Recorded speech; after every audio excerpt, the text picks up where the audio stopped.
Okay, so we need to speed up a little bit. I spent a long time talking about what a good essay will involve. Luckily, we can go through this quite quickly because I'm uploading the slides, so you can look at the structure yourself. And the homework task for this lecture is to try and plan your own essay. So you don't have to use these in your actual essay as headings. You don't even need to have different subsections. But when planning, it's a really good idea to divide your argument up like this because it forces you to think, okay, well, do I have a good amount on a counter argument?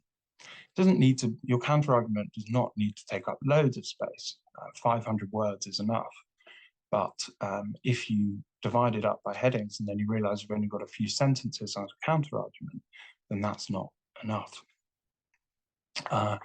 To explain this structure and why it's a good one is it's generally good, and you'll see lawyers do this in films, for instance, to first of all say, okay, my opponent's argument is good.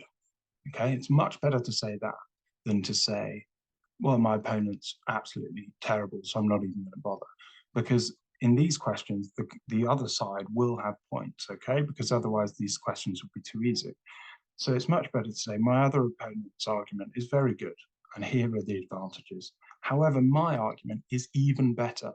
My argument is more correct than the other argument, and my argument resolves issues that the counter argument doesn't do. So that's why it's quite good to deal with the other person first, because if you just put your argument first and then the counter argument, you can do that. But what that then tends to do is you might lose some of the force of your argument because it would be like saying you should prefer strawberry ice cream to any other ice cream. That's my argument. However, chocolate's also really nice and vanilla's probably the best in summer. Then your argument's weaker than if you said, although vanilla ice cream is really good in summer and chocolate's really nice, it is strawberry that is the best.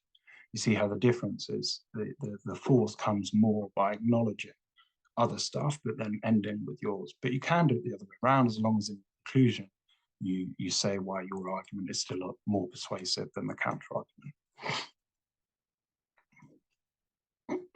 So this, you guys can absolutely spend some time in homework looking at my structure here and following it very closely if you like, or a little bit more broadly. But more important, I think, is for me to use our time now to explain some of the potential arguments that you could have in response to this question.